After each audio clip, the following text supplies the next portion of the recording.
Hello everyone. Now let's see the second process, a second type of selection of transformants and recombinants. We have seen how antibiotic resistance genes can be used for screening or selection of transformants and recombinants. Try to remind the previous lecture. Ampicillin resistant gene हमने use किए थे transformants को select करने के लिए, क्योंकि non transformants में कोई भी रेजिस्टेंस नहीं रहता तो वो एम्पिसिलिन वाले मीडियम पे मर जाते non transformants, but the transformants could survive on that medium. Then among the transformants there were some who could give the expression of rDNA and they were called recombinants. There were some who could not give the expression of rDNA, they were called non-recombinants. So we have to select recombinants from the non-recombinants. Then we used tetracycline containing medium to trace out the recombinants. Recombinants could not grow on tetracycline containing media, and then by using replica plating method you could identify the colonies which were absent on the replica, and that colony was of your recombinant, not non-recombinants. Non-recombinants could grow on tetracycline containing media because they cannot give the expression of rDNA. Then therefore they have given the expression of tetracycline resistance gene. They could grow on tetracycline containing media. Not recombinants cannot grow there, and you have identified the recombinants from them. But all this process is a complex one. समझने में जितनी मुश्किल जाती perform करने में उससे ज्यादा difficult है. सो इतनी डिफिकल्ट मेथड को जनरली यूज नहीं किया जाता, उसके बदले एक आसान मेथड डिजाइन की गई थी for selection end of transformants and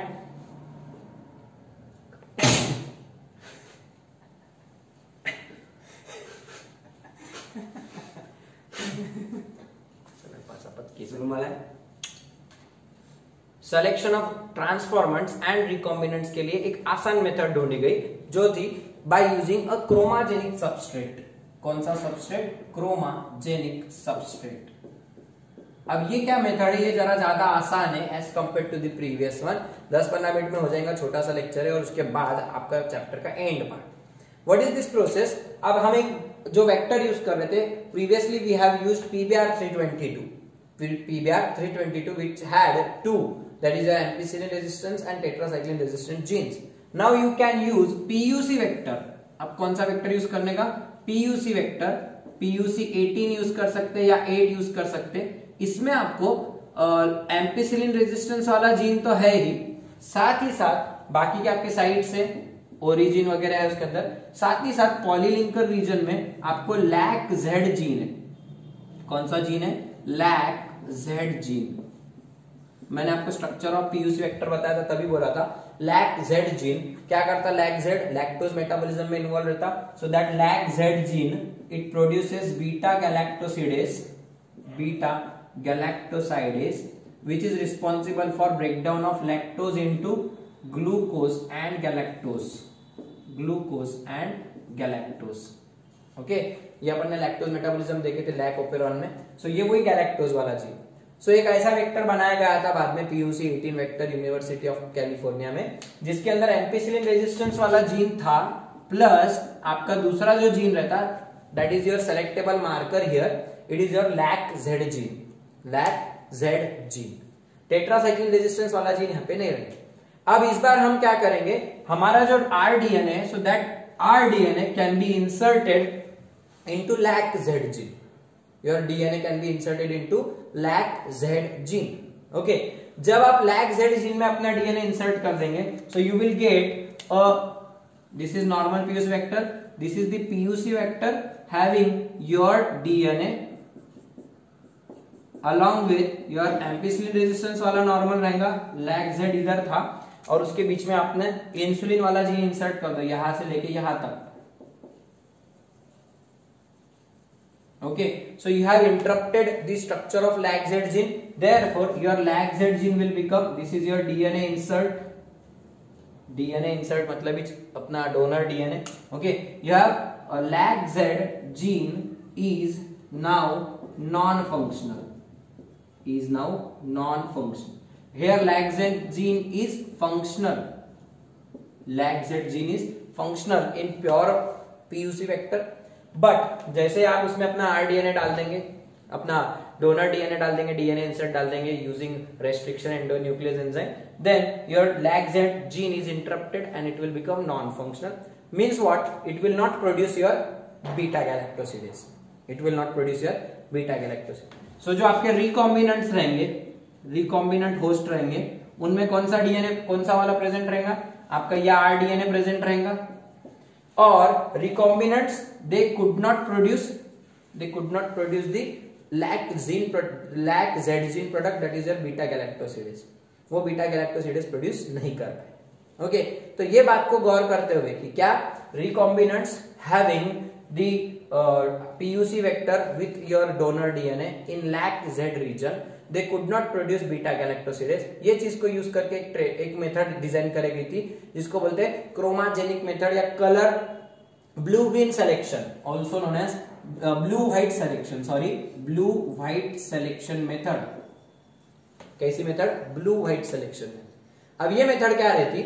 ये मेथड ऐसी रहती कि इसमें जो अपन मीडिया बनाने वाले हैं, तुम जो प्लेट लेंगे मीडिया प्लेट, उसके अंदर जो मीडियम बनाने वाले बैक्टीरिया को ग्रो करने के लिए, that medium was added with a substance known as X galactopyro, कुछ उसका नाम है.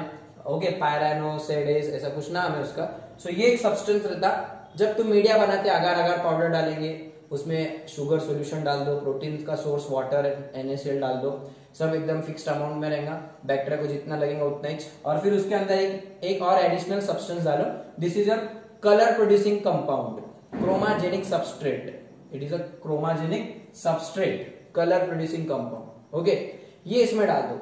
वैसे तो ये दिखने में कलरलेस रहेगा. अभी तो पूरा आपका प्लेन आएगा, जैसा आपकी नॉर्मल प्लेट आती है वैसी नॉर्मल आपके सामने फोटो पे आ रही है, ऐसी प्लेन प्लेट आएंगी एक्स गैल डालने के बाद. लेकिन जब इसके ऊपर आप एक आधा बैक्टीरिया डालेंगे, ओके, अगर उस बैक्टीरिया में लैक जेड जीन है, कौन सा जीन है? वो वाला लैक जेड जीन, अपना आरडीएनए नहीं, पहले लैक जेड वाला नॉर्मल रखो, मतलब ये नॉन रिकॉम्बिनेंट है एक प्रकार से, नॉन रिकॉम्बिनेंट. सो अगर लैक जेड जीन नॉर्मल है, okay, and if that lac Z gene is producing your beta galactosidase, if that lac Z gene is producing beta galactosidase, then that beta galactosidase will act on your X gal. It will act on X gal and your bacteria will produce a blue colored colony. कौन से colour की colony produce होगी bacteria की? Blue coloured colony. So मतलब जिसमें lac Z gene functional, lac Z gene is functional. Due to that what happens, that gene can produce beta galactosidase and that beta galactosidase will convert your X gal into a blue colored product. X gal is converted into a blue product in presence of beta galactosidase. Okay, समझ में आया? तो ये colony कैसी रहेंगी? Blue colour की colony रहेंगी. मतलब ये जो नॉन रिकॉम्बिनेंट्स रहेंगे इनकी कॉलोनी कैसी रहेंगी? ब्लू कलर की colony. But if you have added X gal, you have added X gal, and if the bacteria is having your lac Z gene, it is having your lac Z gene, but that lac Z gene is interrupted, it is non-functional. Lac Z gene is non-functional, means your rDNA is present here along with your donor DNA, insulin वाला gene रहेगा इसके अंदर. So that bacteria will not produce beta galactosidase. Beta galactosidase बनाएगा क्या? फिर नहीं बनाएगा. सो इससे क्या होगा? ये जो एक्स गैल है इसका कलर व्हाइट ही रहेगा, ये एक्स गैल एज इट इज कलर का रहेगा. सो ये जो बैक्टीरिया ग्रो होगा इसकी कॉलोनी तैयार होगी और जो कॉलोनी का कलर रहेगा वो कौन से कलर का रहेगा? व्हाइट कलर का है. कौन से कलर की कॉलोनी बनेगी? व्हाइट कलर की. सो फिर अगर आपके पास दोनों बैक्टीरिया है, non recombinant bacteria having your pure lack Z gene and recombinant bacteria having interrupted lac Z gene with your DNA insert, that is your insulin containing gene. So among them to allow them to grow, इन दोनों को grow कर देने का एक साथ. Ampicillin डालने का नहीं. अभी एम्पिसिलिन डाल के पहले इनको कैसा सेलेक्ट करेंगे? वही पहली स्टेप सेम रहेंगी. ट्रांसफॉर्मेंट्स को सेलेक्ट कैसा करने का? ट्रांसफॉर्मेंट्स कौन से रहेंगे? जिसमें तुम ये जीन डाल देंगे तुम्हारा आरडीएनए. वापस कैल्शियम वाली ट्रीटमेंट पे आ जाओ. कैल्शियम ट्रीटमेंट के टाइम पे अपन क्या करते? You just bombard the calcium ions, you just dip down your bacteria into calcium containing media, calcium chloride media. Cells will have opened the pores, and through that pores you can enter this rDNA. Okay, some bacteria will pick up this rDNA, they are transformants, and some will not pick up rDNA. बराबर, तो जो non transformants रहेंगे. सो transformants और non transformants को कैसा पहचानने का, just add ampicillin. जो मर जाएंगे वो नॉन ट्रांसफॉर्मेंट्स, क्योंकि उनमें एम्पिसिलिन रेजिस्टेंस नहीं है नॉन ट्रांसफॉर्मेंट्स में, और जिनमें एम्पिसिलिन रेजिस्टेंस है they are transformants. First step will be just same as that of your previous one. First step will be same, transformants की स्टेप सेम है, एम्पिसिलिन रेजिस्टेंस से ही सिलेक्शन ऑफ ट्रांसफॉर्मेंट्स करेंगे. But transformants में फिर दो लोग रहेंगे, रिकॉम्बिनेंट्स जिनमें तुम्हारा आरडीएनए वर्क कर रहा, और नॉन रिकॉम्बिनेंट्स जिनमें आरडीएनए वर्क नहीं कर रहा. इनको कैसा चुनने का, they are selected on the basis of LAC-Z gene and the chromogenic substrate. If the non recombinants means they have the LAC-Z gene. Finally सुन लो, non recombinants they have LAC-Z gene working, means their rDNA is not working, therefore they will be producing beta galactosidase which can convert the X-gal in the medium into blue colored substance. Therefore the colony of non-recombinants will be blue in color. Whereas the recombinants, they can give the expression of their own DNA, that is rDNA, insulin production. Therefore they cannot produce LAC-Z gene expression, that is beta galactosidase is not produced. Hence beta galactosidase is absent in this colony, and the X-gal will remain white in color, and therefore the colonies will also appear normal white colonies. So you can identify on the basis of color directly. Replica plating वगैरह करना नहीं पड़ेगा यहाँ पे. You can identify on the basis of color. If the colony is blue in color, means it is non-recombinant. वो अपने काम की colony नहीं है, क्योंकि वो बीटा गैलेक्टोसाइड प्रोड्यूस कर रहा, मतलब LAC-Z जीन एक्सप्रेस हो रहा, उसमें का आरडीएनए एक्सप्रेस नहीं हो रहा, तो ये अपने काम का नहीं है, ये नॉन रिकॉम्बिनेंट है. और रिकॉम्बिनेंट कौन रहेगा, जिसमें LAC-Z जीन नॉट फंक्शनल रहेगा और अपना इंसर्ट वर्क करेगा. सो जब LAC-Z जीन काम नहीं करता तो बीटा गैलेक्टोसिडेज नहीं बनेगा. बीटा गैलेक्टोसिडेज क्या काम करता, it converts X-gal into blue colored product, therefore this colony is blue. But here X-gal, beta galactosidase is absent, hence X-gal will remain white in color and the colony will therefore appear white in color. So अपने काम की colony कौन सी है, recombinants की colony. So what is the colour of your useful colony, white coloured colonies. Blue coloured colonies are of non recombinants, they can be directly discarded on the basis of their colour. So this is a simple method of selection of recombinants on the basis of chromogenic substrate, that is X-gal. Okay, और अपने काम की colony कौन सी है, recombinants की. सो आपको पूछेंगे MCQ में, आपके सामने क्वेश्चन आ रहा, try to answer out this one. Okay, और आपको सवाल भी ये पूछेंगे कि आपके अपन जब क्रोमाजेनिक सबस्ट्रेट यूज करते तो उसमें रिकॉम्बिनेंट्स की कॉलोनी कौन से कलर की आती, so that appears white in colour, and non recombinants की colony blue in colour. So you can select white colonies for further product, that is obtaining the further foreign gene product, and you can reject these colonies on the basis of blue color. What is the reason of blue color? Because this bacterial colony can produce beta galactosidase which converts X-gal of medium into blue product. But we don't want beta galactosidase expression, because LAC-Z gene, if it is giving expression, means your rDNA which is inserted here, it is not working. Therefore this colony which is not producing beta galactosidase is our interested host. We want this host which express rDNA, not the LAC-Z gene. Thus you can identify the bacteria host cells on the basis of your colored product. Okay, so complete passage is given in your NCERT textbook.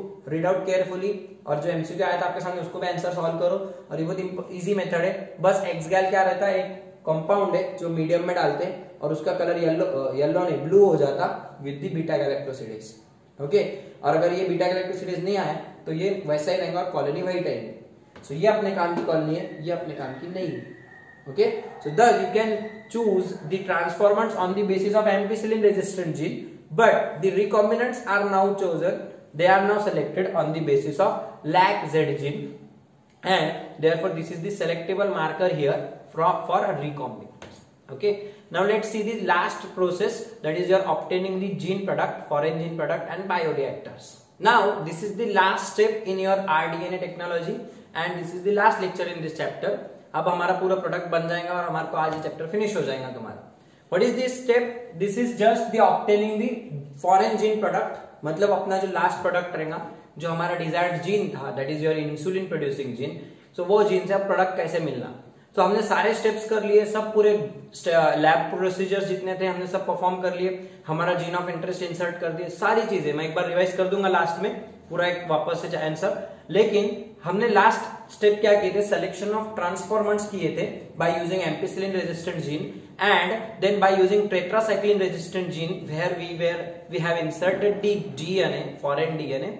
Bye using that tetracycline resistant gene we have selected the recombinants from the colony of both recombinants and non-recombinants. Non-recombinants were able to grow on tetracycline because they cannot show the expression of your rDNA, but recombinants, they were giving the expression of rDNA, hence they lacked the resistance to tetracycline. तो recombinants हमने चुन के निकाल लिए थे। Now the next step is simply grow that recombinants which are producing your gene product on a culture media. So हमने RDNA की colony निकाल लिए थे, recombinant hosts की कॉलोनी अपन ने उठा लिए थे बाय रिप्लिका प्लेटिंग। जो कॉलोनीज आपको नहीं ग्रो होंगी, मतलब वो कॉलोनीज आपके मास्टर प्लेट पे से अपन ने उठा लिए थे, and that colonies were of recombinant और recombinant hosts। उनमें उनको उठा लेने का और उनको प्लेटिंग करने की लैब में, स्मॉल कल्चर में, सेम उनको जो न्यूट्रिशनल रिक्वायरमेंट्स है accordingly make the nutrient media.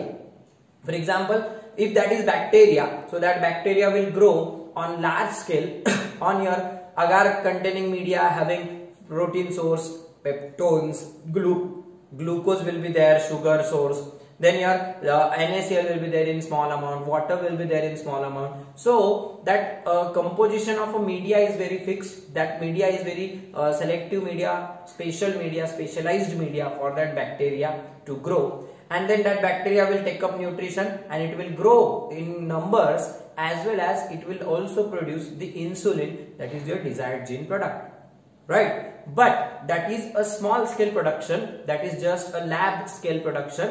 But if you have to produce it on a large scale, that is if you are a company or a factory and you are going to produce that insulin on a large scale, you have to supply them to your patients, then you are not only going to produce that product in your lab, you have to use a large scale method, that is you have to use a large scale vessel called bioreactor।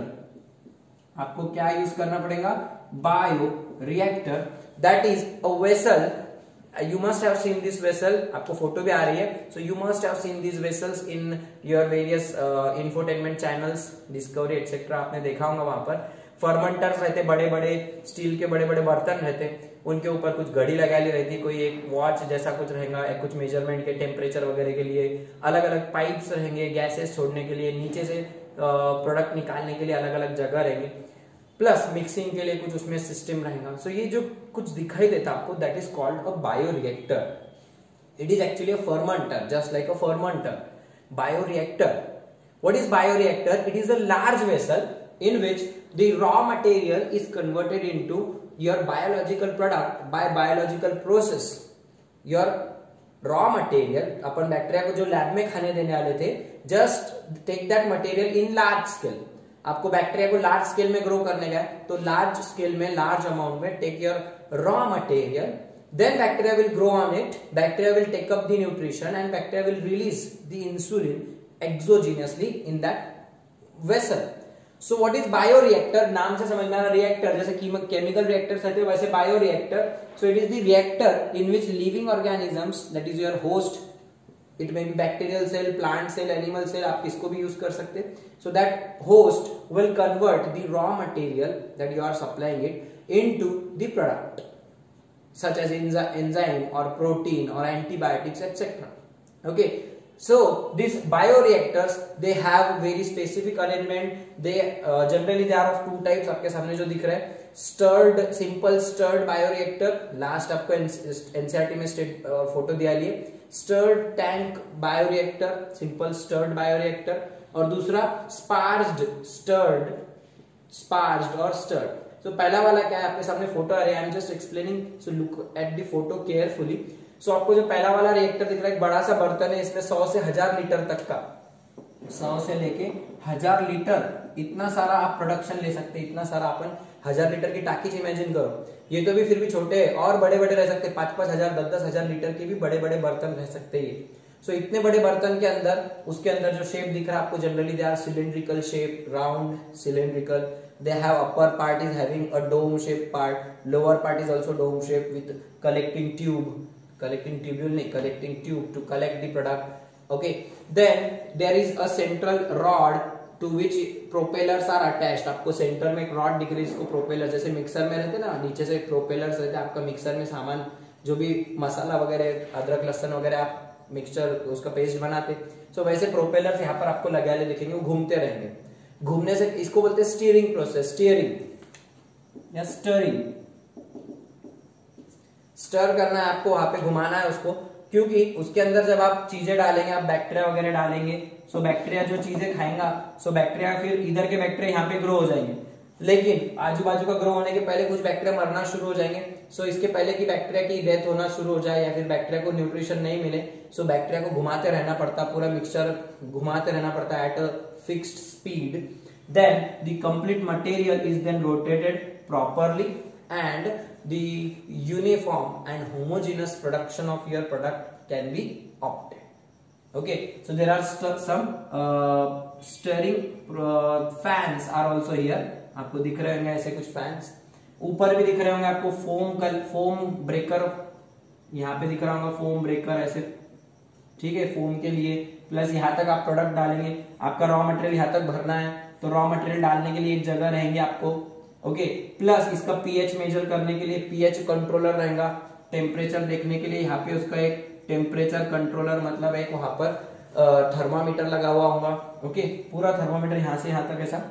Okay, आजू बाजू से अगर जरूरत पड़ी तो cooling jacket रहेगा, क्योंकि अगर अंदर हीट बढ़ रही है तो हीट की वजह से बैक्टीरिया मर सकते हैं, तो उसको आजू बाजू से कूलिंग कोल्ड वाटर डाल के उसके आजू बाजू घुमाया जाता है, कोल्ड वाटर, और फिर वो बह के निकल जाता, हीट एब्जॉर्ब हो जाती है उसके अंदर भी। Depending upon the conditions, nutritional requirements, the for bioreactors can be then constructed. But basically, a bioreactor will have at least these arrangements, that it will be having a space for raw material, then a space for removal of small amounts of your products, testing के लिए कि बराबर product बन रहा है कि नहीं, थोड़े थोड़े निकालने के लिए यहाँ पे इस तरीके से एक नल जैसा ट्यूब जैसा रहेगा, आप वो खोलने का, फिर टैप ओपन करने का, फिर प्रोडक्ट निकाल के देखने का, उसको फिर टेस्टिंग के लिए भेजने का, yes whether it is correct और नॉट। ओके, सो यहाँ से कलेक्शन के लिए रहेगा available. Then pH controller, temperature controller, oxygen supply. अब ऑक्सीजन सप्लाई के लिए क्या रहता, जनरली ऐसे पाइप्स रहते नीचे, ये जो सेंट्रल रॉड है ये ऊपर मोटर को अटैच रहता है इधर से, यहाँ से, तो इधर से तुम्हारा डालने के लिए जगह रहेगी अपना, और यहाँ पे मोटर रहेंगी। सो ऑक्सीजन के लिए क्या रहता है, जो पाइप रहेगा वो पाइप को इस तरीके से होल्स रहते हैं, पाइप को होल्स रहेंगे। ओके, और वो स्पेशली पाइप्स ऊपर से जुड़े वाले रहेंगे, और यहाँ से ऑक्सीजन ये पाइप में से आएगा और इधर से इसके अंदर से निकलेगा और पूरा अंदर मिक्स होता रहेगा, और फिर ऑक्सीजन सप्लाई भी होता रहेगा continuously. Okay, you may use a purely solid or a semi-solid or a liquid media, liquid raw material. Therefore, you can use either simple stirred tank bioreactor or you can also use sparged, जो liquid के लिए specially, देखो आपको उसके अंदर पानी दिख रहा होगा ब्लू कलर का, वाटर बताया वाला है उसके अंदर। ओके, जब उसमें फिर नीचे से बबल्स निकल रहे, मतलब ये जो ऑक्सीजन सप्लाई करने का वहां पे जो है for oxygen supplying the oxygen, and pH controller उसमें भी है, टेम्परेचर कंट्रोलर भी है, क्योंकि ये सब चीजें मायने रखती। पीएच अगर कम ज्यादा होगा तो बैक्टीरिया मर सकते, टेम्परेचर भी कम ज्यादा होगा तो बैक्टीरिया मर सकते, आपको उनकी जरूरत के हिसाब से वहां पे कंडीशंस तैयार करना पड़ेंगे। सो ऐसी जगह जहां पे बैक्टीरिया को एकदम आराम से ग्रो होकर आपको मैक्सिमम प्रोडक्ट मिले, वो जगह है आपकी बायोरिएक्टर। इसके ऊपर ऑलरेडी डेफिनेशन के ऊपर क्वेश्चन आया था 2016 के अराउंड 17-18 में, what is bioreactor. So it is nothing but the big vessel और a large vessel where the raw materials are converted into the desired products by the activity of a host, recombinant host, either bacteria, plant cell or animal cell. This definition is given just above the diagram. Okay, what is the capacity of that bioreactor? 100 to 1000 litres, इतनी ज्यादा उसमें product आप इतना आप raw material डाल सकते हैं and accordingly product निकले। समझ में आया? सो इसके अंदर अपन अपना you can produce your foreign gene product.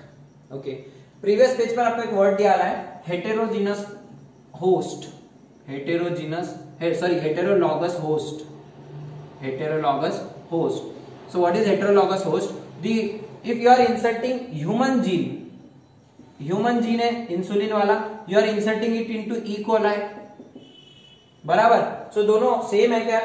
Same species है क्या? No, human gene is being inserted into E. coli, that is a bacteria.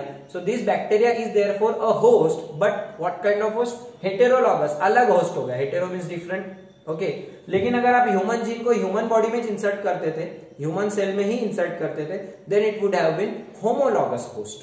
So heterologous host is the host which is different from the donor cell, because the donor DNA comes from different organism, different species, and the host cell will be different then that one. Okay, hence the final product will be heterologous protein, heterologous protein, क्योंकि DNA से बनता protein, RNA से बनता protein.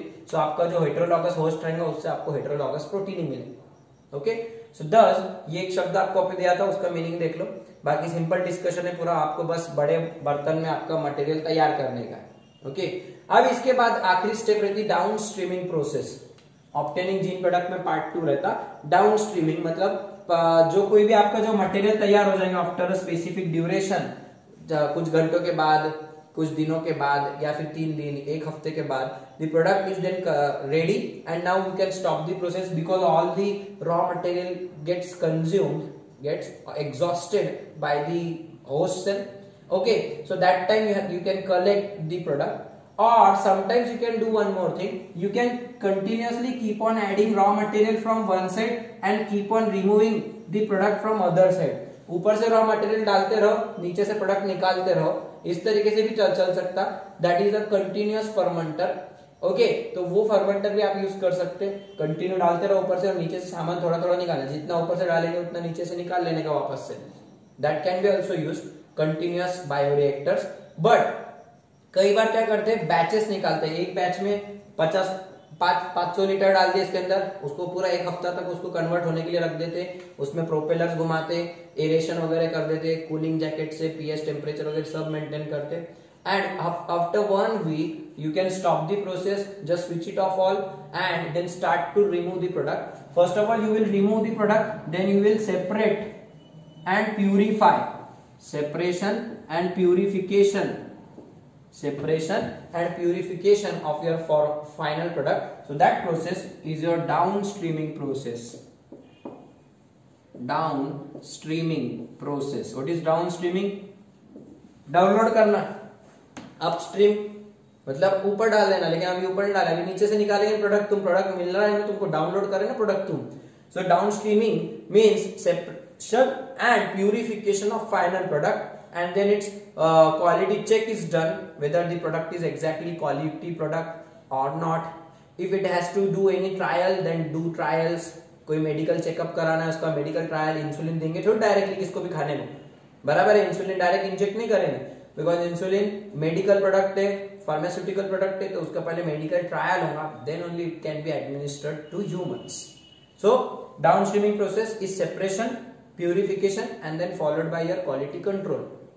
Separation and purification of product, then quality control, testing and trials, and then you can do marketing of that product. Okay, so that's all about your obtaining the final gene product. This process is just the commercial process. At a low level you can do in lab, but on commercial level you have to use large bioreactors. Okay, and thus the final gene product, that is your insulin, is now ready. You can do some medical modifications, chemical modifications in your insulin, and then it can be packed and marketed in the open market. Okay, now अगर आपको एक बार revision दूं तो फिर आप देख लो क्या सही जा रहा है, क्या आपने पूरा आंसर मैं एक बार समराइज कर रहा हूं, हमने पिछले 5-6 लेक्चर्स में जो पूरा डिटेल में देखा। So we have started the process of rDNA technology like right from the its discovery, the scientist Dr. Cohen and Boyer, वो पूरा दिखाया था मैंने आपको। उन्होंने ऐसा पहले सैल्मोनेला टाइफीम्यूरियम का पहला आरडीएनए तैयार करे थे, एक एंटीबायोटिक रेजिस्टेंस जीन निकाले थे, उसमें से उसको डाले थे दूसरे वाले ई कोलाई में, and it can also become the antibiotic resistant bacteria. कई और बैक्टीरिया के बारे, कई और साइंटिस्ट के बारे में बात किए थे। Finally the process was in detail, हमने उसमें देखे थे। सबसे पहले आपको डोनर डीएनए निकालना पड़ेगा। So what are the steps involved in rDNA? So steps involved in rDNA include the first step, the separation isolation of the donor DNA from the donor organism. For that you have broken down the cell with the help of cellulase in case of plant cell, chitinase in case of fungal cell. Animal cells were simply dissolved with the help of lipases, proteases, then RNases use करे, and DNA was obtained by spooling method with chilled ethanol, right? That DNA was then fragmented by using RE enzyme.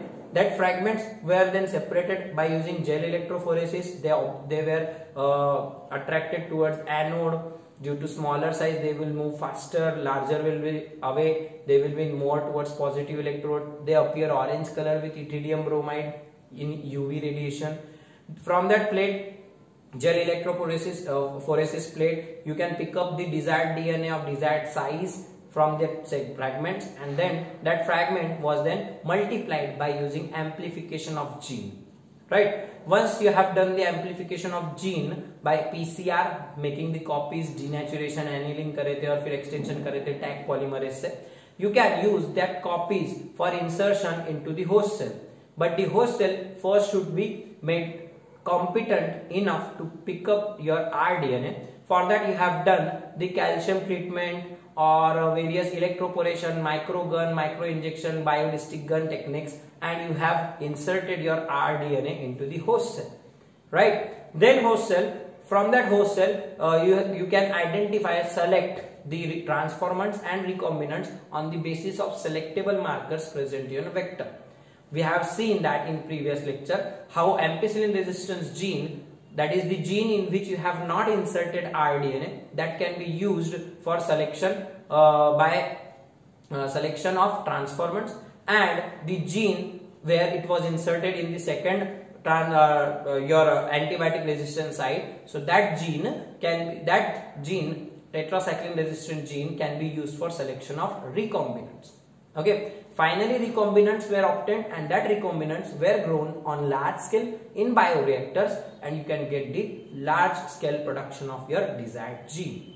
Okay, उसके जो भी product रहेंगे, insulin, कोई protein, कोई enzyme, whatever, you can get that product on a large scale in bioreactors like this. Finally, वो process पूरी होने के बाद आप उसका separation करेंगे product का, purification करके उसका quality check, testing करेंगे और उसके marketing कर सकते हैं. This separation and purification is called the downstreaming process. Question was asked in 2019 NEET. What is downstreaming process? Simply separation and purification of the desired gene product. Okay, अलग अलग tanks उसमें use करेंगे, bioreactors, आपके सामने photos है, simply बस उसको observe करो, इजी पार्ट है.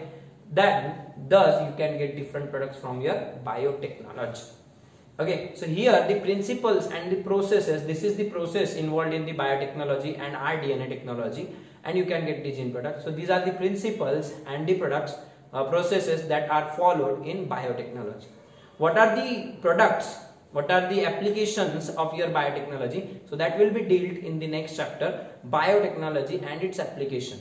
So we'll start that chapter in our next lecture.